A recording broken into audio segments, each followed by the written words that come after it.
Ajit Doval, our NSA, was in Russia. And I think the timing is important. You can't link them, but certainly it's come a few days after that, isn't it? General Bakshi, do you see the coincidence in the timing? Of course, it hints at a deeper cooperation between India and Russia. General Bakshi and Major Arya on the broadcast. General Bakshi, to you, sir. Okay, while he comes live, can you hear me, sir? Though we have received no information in the open domain as of now that they are linked, but it certainly there seems to be a linkage because very specifically assassin trying to target our top political leadership caught in Russia is there seems to be definitely a linkage. I'm sure as more details come out, we will get that linkage. But for the time being, the fact is that the FSB has actually gone out of its way to arrest a citizen of a Central Asian country who had been recruited in Turkey by the ISIS. Turkey has created a very permissive environment for these Islamist jihadist organizations to function there because Turkey fancies itself as the new caliphate. It is trying to supplant Saudi Arabia as the center of the new caliphate in the Islamic world, and to that extent it is trying to promote all these Islamist jihadist causes. This is extremely dangerous. There were some reports earlier that it was trying to recruit fighters from Syria and send them into Jammu and Kashmir. So these are very dangerous trends and developments that we must watch out for. We must be alert because for 3 years there has been no major terror incident in India, no major terror strike. There is a tendency to become slack. There is a tendency to become complacent, and we should not wait for the next major terror attempt to hit us in the face. We should preempt it, and I think here definitely seems to be an attempt at preemption.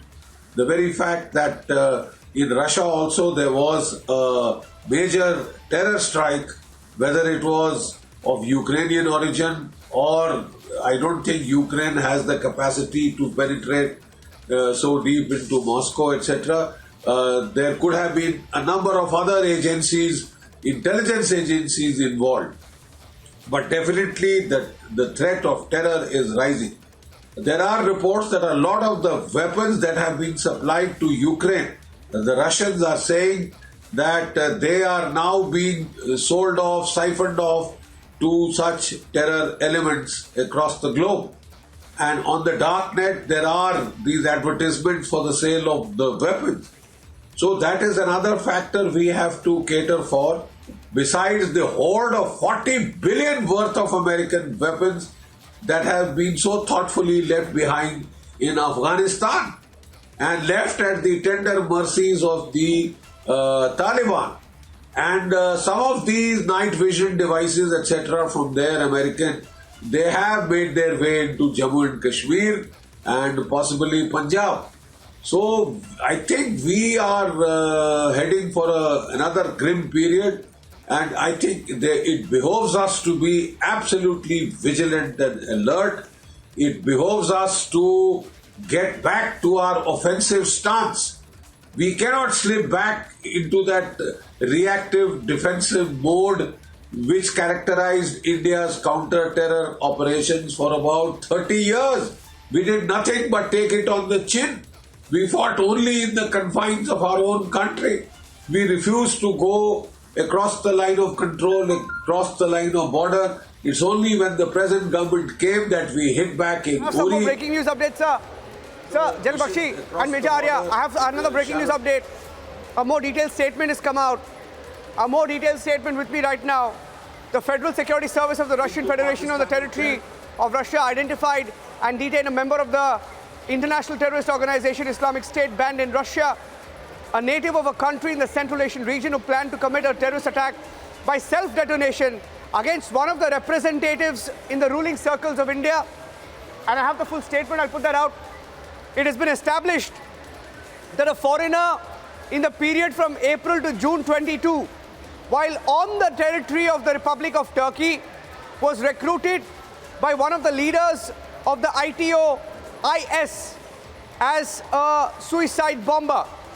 His indoctrination was carried out remotely through the accounts of the messenger service Telegram and during personal meetings in Istanbul by a representative of the terrorist organization.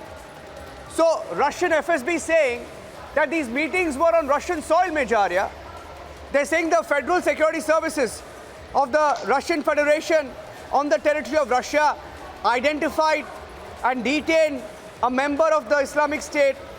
They're also saying as a result, the terrorist took oath of allegiance to the Amir of the international terrorist organization Islamic State. After that, he was given a task of leaving for the territory of Russia. Oh, he was going to leave for the territory of Russia. He was headed to Russia. He was headed to Russia to complete the necessary documents and then fly to India to commit a high-profile terror act. Oh, you see how sinister this is, Major Arya. He was hired, he was recruited in Turkey, held meetings in Istanbul. He was asked to go to Russia, do the documentation, and then come to India. I think we're getting in some responses from Russia as well. Sergei Strokan, senior journalist from Moscow. Sergei, good afternoon. Good afternoon, and thank you for speaking to Republic.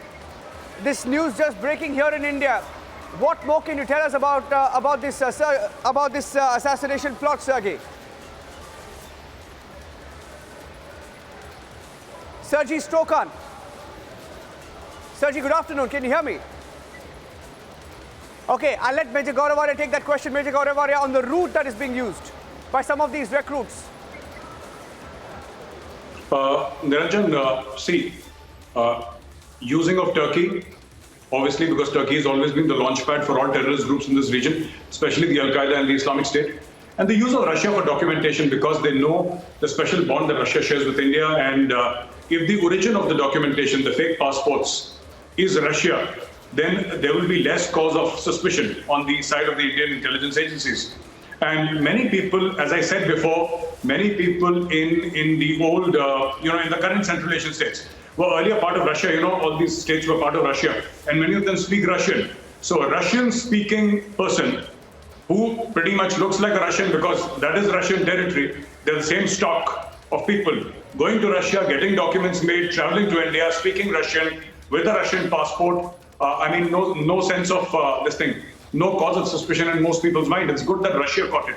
And like General G.D. Bakshi said very clearly, and I have also maintained this, and I mentioned this earlier in the part of this program, is that, if you keep on reacting, that we will hit back when people hit us, you're never going to win.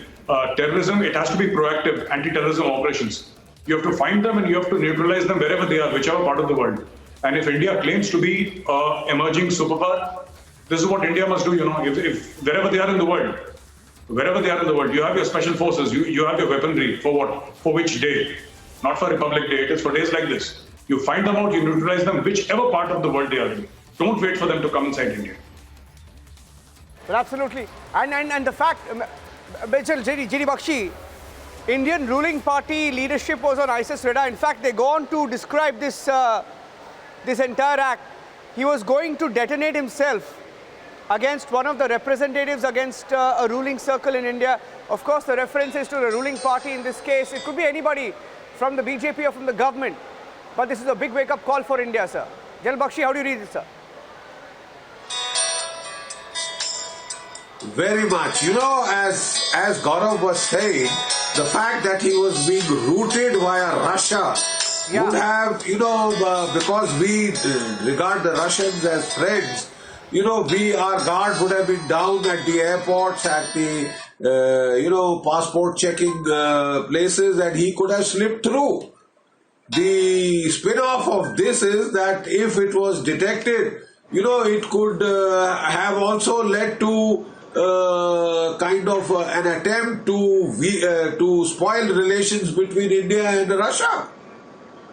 Please see the implications of this. He is a Central Asian recruited in Turkey and is being routed via the Russian Federation to come to India.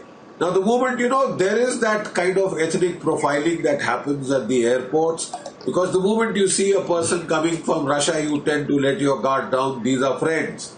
I mean, Israelis, these are friends. And if it is somebody from, Afghanistan or any of these Islamist countries, quite obviously the checking is a bit more thorough. So, when you recruit agents like this and you route them through countries which are friendly to India, then you tend to be not so suspicious. And the chances of their slipping through are very, very high.